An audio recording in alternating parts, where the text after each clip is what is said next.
Shalom, selamat pagi, salam sejahtera buat kita semua. Perkenalkan Ananda sekalian, saya Miss Rizda, guru pendidikan agama Kristen Protestan. Salam kenal, kiranya Tuhan Yesus memberkati.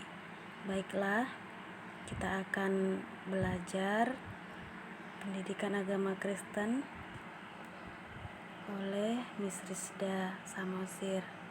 Baiklah Ananda sekalian, kita akan belajar mengenai bab 1, yaitu Allah Maha Pengampun. Kita mengetahui bahwa mengampuni secara umum menurut KBBI atau Kamus Besar Bahasa Indonesia, kata ampun itu merupakan pembebasan dari tuntutan karena melakukan kesalahan. Nah, ini bersinonim atau persamaan katanya dengan memaafkan. Dan mengampuni ini juga kita memiliki kesediaan untuk memaafkan kesalahan orang lain, dan kita tidak akan pernah mengungkitnya kembali. Itu menurut KBBI atau pengertian mengampuni secara umum. Nah, dalam bahasa Inggris juga ada kata mengampuni itu. Ada dua, pertama adalah pardon, yang diartikan pengampunan, grasi atau maaf. Kedua, forgiveness, yang artinya tindakan mengampuni. Jadi di sini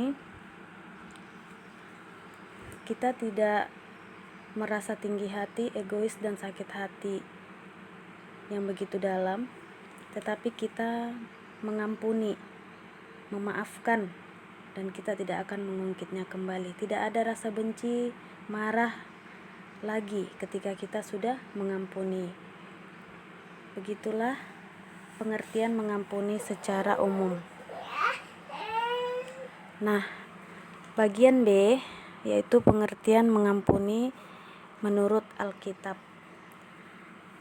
Dalam Perjanjian Lama menjelaskan arti mengampuni dengan kata pertama dari bahasa Ibrani ya, karena Perjanjian Lama ditulis dalam bahasa Ibrani, kapar, yaitu penebusan. Boleh Ananda lihat di kitab Mazmur 78 ayat 38, di mana ketika penebusan dilakukan, pendamaian pun terjadi.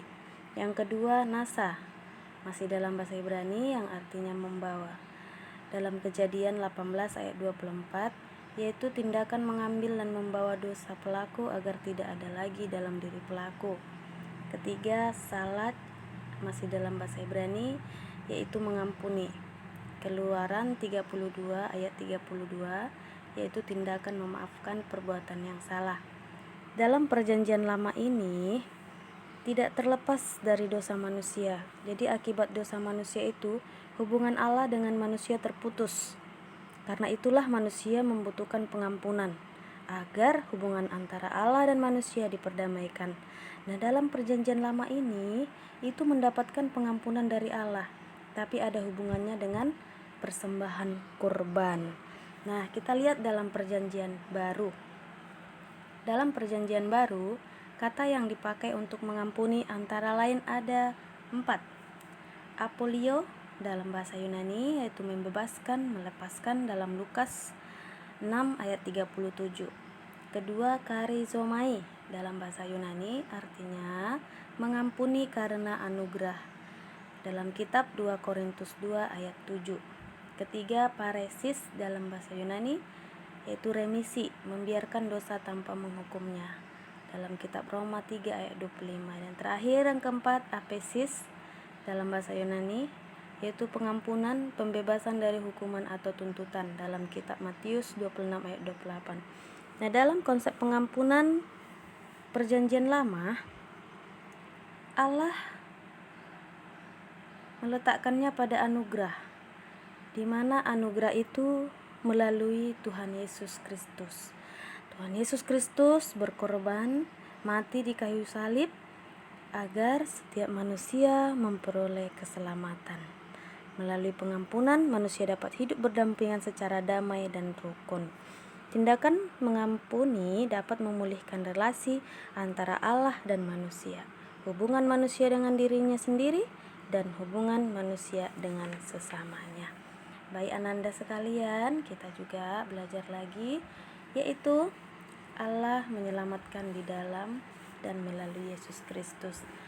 Kita tahu Tuhan Yesus mati di kayu salib untuk dosa-dosa kita yang telah berdosa.